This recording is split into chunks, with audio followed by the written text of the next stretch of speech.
అండి. Welcome back to our channel. ఈరోజు ఈ వీడియోలో కొత్త వారికి ఈజీగా అర్థమయ్యేటట్లుగా బ్లౌజ్ కటింగ్ అన్నది చూపిస్తున్నాను. సో, వీడియోనైతే ఎక్కడ స్కిప్ చేయకండి. స్కిప్ చేశారంటే అసలేమీ కూడా అర్థం కాదు. సో, కొత్త వారి కోసం అన్నాను కాబట్టి చాలా చాలా ఈజీగా చెప్పడానికే ట్రై చేస్తాను. మీరు ఒక్కసారి ఈ బ్లౌజ్ కటింగ్ చూసారంటే ఈజీగా కట్ చేసుకోగలుగుతారు అనుకుంటున్నాను. మీకేమైనా డౌట్స్ ఉన్నా సరే కామెంట్‌లో అడగొచ్చు. సో, ఫస్ట్ అయితే నేనెప్పుడు కూడా నా మెథడ్ ప్రకారం హ్యాండ్స్‌నే కట్ చేస్తాను. సో, హ్యాండ్స్ కట్ చేయడం కోసం ఇక్కడ డబుల్ ఫోల్డింగ్ అయితే చేశాను. అలానే కింద వైపున హెచ్చుతగ్గులేమీ లేకుండా స్ట్రెయిట్‌గా ఒక లైన్ డ్రా చేసి ఎక్స్ట్రా ఉన్న క్లాత్‌నయితే కట్ చేసుకున్నాను. అలాగే ఇప్పుడు స్కేల్ విడ్త్ ఎంతైతే ఉంటుందో అంత కూడా ఒక లైన్‌నయితే డ్రా చేశాను. ప్లెయిన్ బ్లౌజ్ అనేసరికి మనం కింద వైపున హెమ్మింగ్ చేస్తాం కదా! అందుకోసమనమాట. అండ్ ఈ హ్యాండ్ హైట్ వచ్చేసి నాకు 6 ఇంచెస్ అయితే వచ్చింది. సో, 6 ఇంచెస్‌కి గాను నేనిక్కడ 6½ ఇంచెస్‌కి అయితే మార్క్ చేస్తున్నాను. 6½ ఇంచీలు. ఎందుకంటే నేను ఆల్రెడీ మనం స్కేల్ విడ్త్ ఎంత అయితే ఉంటుందో అంత కూడా తీసుకున్నాం హెమ్మింగ్ కోసం. సో, పై వైపున ఖర్చు కోసం తీసుకుంటే సరిపోతుంది. ఇలా తీసుకున్న తర్వాత ఇప్పుడు చూడండి, ఇది మనం ఏ సైజ్ బ్లౌజు అన్నది తెలుసుకోవాలి. ఏ సైజ్ బ్లౌజో తెలుసుకోవాలంటే ఫస్టు ఆర్మ్ లూజ్ ఎంతుందో తెలుసుకోవాలనమాట. ఆర్మ్ లూజ్ చెక్ చేయడం కోసం బ్లౌజ్ బ్యాక్ పార్ట్‌లో, ఫ్రంట్ పార్ట్ నుండి అయితే ఎప్పుడూ చెక్ చేయకండి. సో, బ్యాక్ పార్ట్‌లో చెక్ చేసుకోవాలి. షోల్డర్ జాయింట్ నుండి ఈ ఆర్మ్ చుట్టూ కూడా కుట్టు ఎక్కడైతే ఉంటుందో దాని పక్క నుండి అలా చెక్ చేసుకుంటూ వెళ్ళాలి. సో, ఇక్కడ నాకు 9 ఇంచీలయితే వచ్చిందనమాట.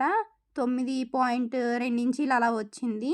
సో, మనం ఒక్కొక్క సైజు బ్లౌజులకి ఒక్కొక్క రకంగా మార్కింగ్ అయితే చేసుకుంటాం. సో, ఇప్పుడు నాకు ఆర్మ్ లూజ్ అన్నది 9 నుండి 10 మధ్యలో ఉంది కాబట్టి ఇక్కడ నేను 3½ ఇంచీలయితే తీసుకుంటున్నాను హ్యాండ్ డౌన్ అన్నది.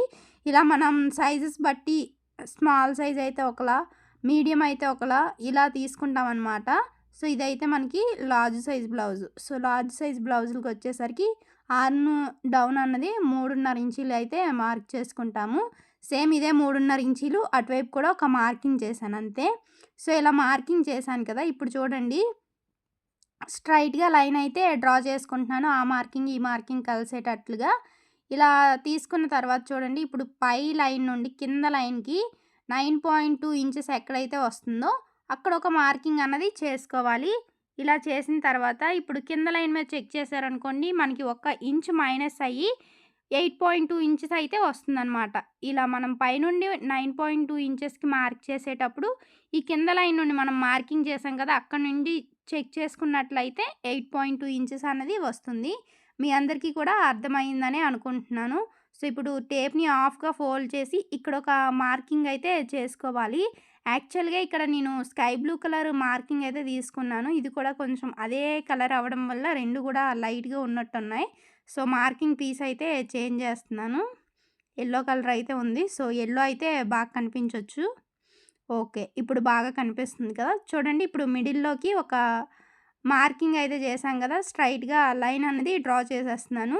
ఇక్కడ మనకి ఎల్ షేప్ అన్నది వచ్చింది కదా! అంటే చూడండి, జస్ట్ ఒక ఎల్ షేప్‌లో అయితే వచ్చింది. ఆ కార్నర్‌లో మళ్ళీ ఇక్కడ మనం సైజెస్ బట్టి తీసుకోవాల్సి ఉంటుంది. ఇది మనకి లార్జ్ సైజ్ బ్లౌజ్ కాబట్టి 2 ఇంచీలయితే మార్కింగ్ చేశాను.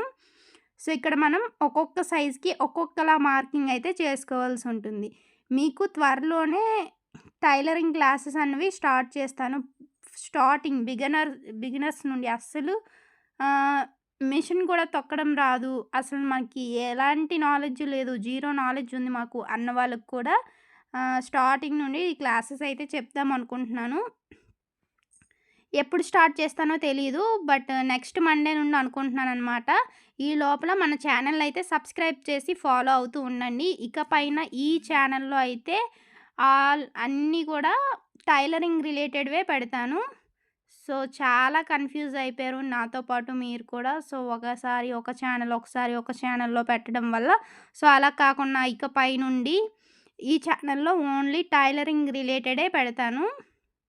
సో, ఇక నా కొత్త ఛానల్ ఏదైతే ఉందో అందులో నా డైలీ వ్లాగ్స్ గానివ్వండి, ఏదైనా సరే మిగతావన్నీ గూడా ఆ ఛానల్‌లో అయితే పెడతాననమాట.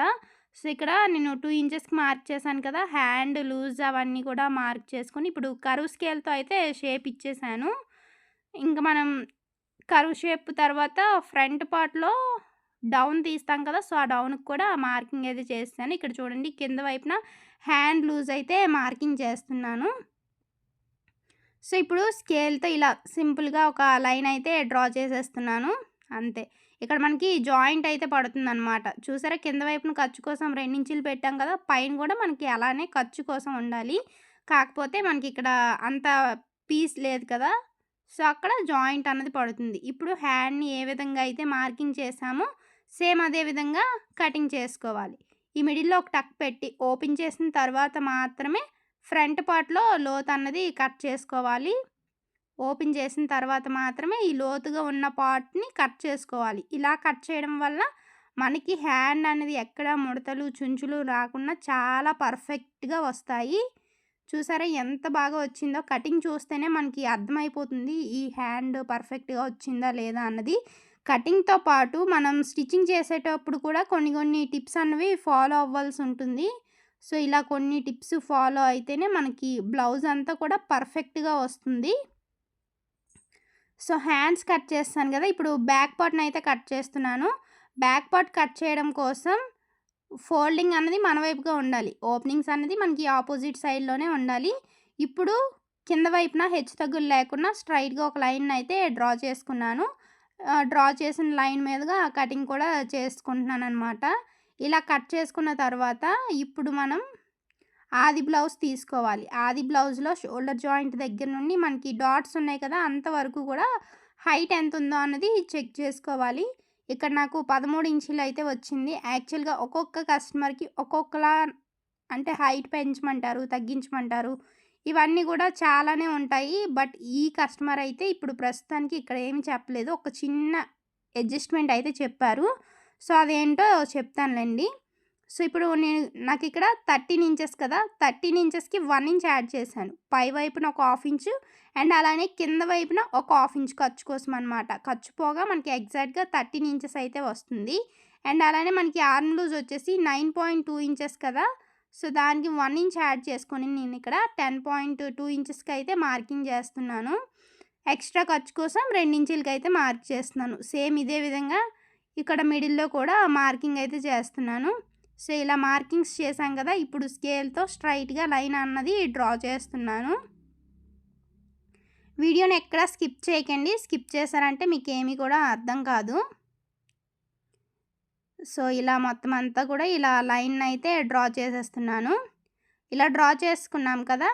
ఇప్పుడు చూడండి ఇది యాక్చువల్‌గా మళ్ళీ మీకు ఒక క్లారిటీ రావడం కోసం చెప్తున్నాను. లార్జ్ సైజు బ్లౌజ్ అనేసరికి అంటే ఒక్కొక్క సైజ్‌కి ఒక్కొక్కలా పెడతాం. మనకి మిగతా వెయిట్‌కి కూడా ఇంకా బ్లౌజ్‌తోని పనుండదు. జస్ట్ ఒక ఆర్మ్ లూజ్ చెక్ చేసుకోవడానికి మాత్రం అండ్ అలానే బ్లౌజ్ హైటు ఇవన్నీ మనం బ్లౌజ్‌లో తీసుకుంటాం. బట్ నెక్కు, షోల్డర్ వీటికేమి కూడా మనం బ్లౌజ్‌నయితే ఉపయోగించము. జస్ట్ మన ఆర్మ్ లూజ్ మెజర్‌మెంట్ బట్టి మిగతావన్నీ కూడా మార్క్ చేసుకుంటామనమాట. ఇక్కడ మీరు గమనించినట్లయితే నేను చెస్ట్ లూజ్ కోసం కూడా బ్లౌజ్‌నయితే ఉపయోగించలేదు. మనకి పర్ఫెక్ట్‌గానే వస్తుంది బ్లౌజ్ అంతా కుట్టేసరికి. సో, చూడండి ఇక్కడ వీడియో క్లిప్ అయితే చిన్నది మిస్ అయింది. సో, అందుకే మళ్ళీ చెప్తున్నాను. జస్ట్ అలా మార్కింగ్ చేశాం కదా! అలా ఎల్ షేప్‌లో డ్రా చేసుకొని ఇక్కడ కర్వ్ స్కేల్ అయితే యూజ్ చేశాను. ఇక్కడ మనకి కస్టమర్ అయితే ఒక హాఫ్ ఇంచ్ వరకు కూడా తగ్గించమన్నారు. కస్టమరే మార్కింగ్ చేసి మనకి పంపించారనమాట. ఇంత హైట్ తగ్గించండి అనేసి. నాకిక్కడ 5.25 ఇంచీలు అయితే వచ్చింది. సో, నేను ఏకంగా ఖర్చుతో కలిపి 6 ఇంచీలకైతే మార్కింగ్ చేశాను. అండ్ అలానే పైన నేను నెక్ కోసం 2.5 ఇంచీలకైతే మార్క్ చేశాను. కిందకొచ్చేసరికి 3 ఇంచులకైతే మార్క్ చేస్తున్నాను. అండ్ అలానే ఇక్కడ కర్వ్ స్కేల్‌తో మళ్ళీ రౌండ్ అన్నది తీసుకుంటున్నాననమాట. ఇక్కడ చూడండి షోల్డర్ వైపు అంటే నెక్ వైపు అనమాట. సో, నెక్ వైపు ఒక పావు ఇంచు డౌన్‌కి మార్క్ చేశాను. అండ్ అలానే ఖర్చు కోసం ఒక హాఫ్ ఇంచ్ అనమాట. షోల్డర్ జాయింట్ కోసం. ఇప్పుడు ఒకసారి చెక్ చేస్తున్నాననమాట. ఆర్మ్ లూజ్ అంతా కరెక్ట్‌గా వచ్చిందో లేదా అన్నది. నాకైతే ఇక్కడ కరెక్ట్‌గా వస్తుంది. ఒకసారి మనం అలా చెక్ చేసుకోవాలనమాట. ఎప్పుడైనా సరే పొరపాటున అటు ఇటు అయినా సరే ఇలా చెక్ చేసుకోవడం వల్ల మనం అడ్జస్ట్‌మెంట్ చేసుకోవడానికి బావుంటుంది. ఇక్కడ చూడండి నెక్ లూజ్ కూడా చెక్ చేసుకోవచ్చు. నెక్ విడ్త్ అంతా కూడా సరిపోయిందో లేదో అనేసి బ్యాక్ పార్ట్‌ని ఇలా బ్లౌజ్‌ని హాఫ్‌గా ఫోల్డ్ చేసుకొని ఈ మార్కింగ్ చేసిన దాని చుట్టూ కూడా మనం ఒకసారి చెక్ చేసుకున్నామంటే కరెక్ట్‌గా వచ్చిందో లేదా అన్నది తెలుస్తుంది. ఇప్పుడు మొత్తం అంతా కూడా ఎలా అయితే మార్కింగ్ చేసుకున్నామో ఆ మార్కింగ్ మీదుగా కటింగ్ చేసుకోవడమే. సో, ఇలా కట్ చేసుకున్నారంటే సరిపోతుంది. ఇకపైన ఈ ఛానల్‌లో అయితే మెయిన్‌గా మనకి టైలరింగ్‌లో ఉపయోగపడే వీడియోస్ మాత్రమే వస్తాయి. ఏదైనా సరే టైలరింగ్ రిలేటెడ్‌వే వస్తాయి. నేను చాలా కన్‌ఫ్యూజ్ అయ్యాను. మిమ్మల్ని కూడా చాలా కన్‌ఫ్యూజ్ చేశాను. I am very sorry. So, ఇక నుండి మన ఛానల్‌ని బాగా సపోర్ట్ చేస్తారని కోరుకుంటున్నాను. వ్లాగ్స్ ఏవైనా సరే మన కొత్త ఛానల్‌లో అయితే పెడుతూ ఉంటాను.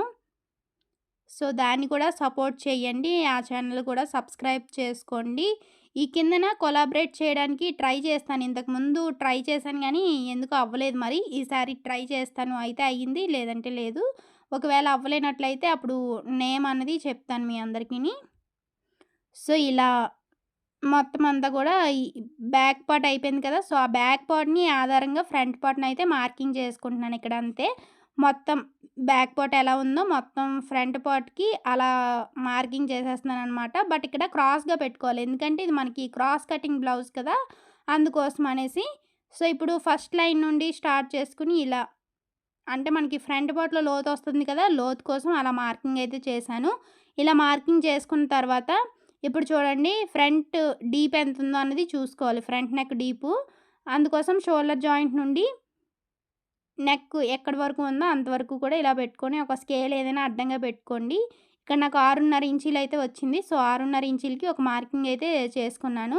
ఇప్పుడు స్కేల్‌తోని మొత్తం అంతా కూడా ఇలా లైన్స్ అయితే డ్రా చేసేస్తున్నాను.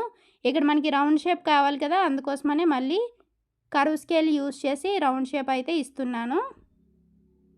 సో, ఇలా ఇచ్చిన తర్వాత ఇక్కడ ఊక్సులు పట్టి, తాళ్ళు పట్టి అవి ఉంటాయి కదా! దానికోసం చూడండి ఇక్కడ ఊక్సులు పట్టి దగ్గర అయితే చెక్ చేస్తున్నాను నేను. షేప్ బెల్ట్ వరకు కూడా నాకు 3 ఇంచీలు అయితే వచ్చింది. సో, 4.5 ఇంచీలకైతే ఒక మార్కింగ్ అన్నది చేశాను. ఇలా మార్కింగ్ చేసిన తర్వాత ఇప్పుడు పైనుండి అంటే మనకి ఇందాక 14 ఇంచీలకి కదా మార్క్ చేసాం. సో, 14 ఇంచీల్లో 1½ ఇంచ్ అన్నది మైనస్ చేసుకోవాలి. మైనస్ చేసుకొని మిడిల్‌లో మార్కింగ్ అయితే చేసుకోవాలి. అండ్ సైడ్ జాయింట్ వైపు నాకు 5 ఇంచీలు అయితే వచ్చింది. ఎక్స్‌ట్రా ఒక ½ ఇంచ్ అన్నది కలుపుకొని 5.5 ఇంచీలకైతే మార్క్ చేసుకున్నాను. మొత్తం ఈ మార్కింగ్స్ అన్నీ కూడా ఇలా కలిపేసుకున్నాను. ఇప్పుడు ఎలా అయితే మార్కింగ్ చేసుకున్నామో ఆ విధంగా కట్ చేసుకోవడమే. ఒకసారి ఫ్రంట్ పార్ట్‌ని చెక్ చేసుకుంటున్నాను కరెక్ట్‌గా వచ్చిందో లేదా అన్నది. సరిపోయింది. ఎగ్జాక్ట్‌గా వస్తుంది. ఇప్పుడు ఎలా అయితే మార్కింగ్ చేసుకున్నానో ఆ మార్కింగ్ మీదుగా కటింగ్ అయితే చేసేస్తున్నాను. సో, చూసారు కదా! ఇలా మొత్తం అంతా కూడా కట్ చేసుకోవడమే. చాలా పర్ఫెక్ట్‌గా వస్తుంది. ఎక్కడ కూడా మిస్టేక్స్ ఏమీ రావు. మీరు కొత్తగా కట్ చేసినా సరే, ఇలా ఒకసారి ట్రై చేశారంటే ఫస్ట్ టైమ్‌కే మంచి కటింగ్ అన్నది నేర్చుకోగలుగుతారు. సో, ఇదనమాట. ఈ కార్నర్ తిరిగిన దగ్గర ఒక చిన్న టక్ పెట్టేసారంటే మనకి ఈజీగా తెలుస్తుందనమాట. సో, ఫ్రంట్ పార్ట్ ఏదో అంటే ఫ్రంట్ పార్ట్‌లో లోతు తీసామా లేదా అని తెలుసుకోవడం కోసం ఒక చిన్న టక్ పెట్టుకుంటే సరిపోతుంది. ఇగోండి back part, front part and అలానే హ్యాండ్స్ మొత్తం అన్నీ కూడా కటింగ్ అయితే చేశాను. ఇంతవరకు చూసారు కదా! వీడియో నచ్చితే ఒక లైక్ చేయండి, సబ్స్క్రైబ్ చేసి ఫాలో అవ్వండి. Thank you.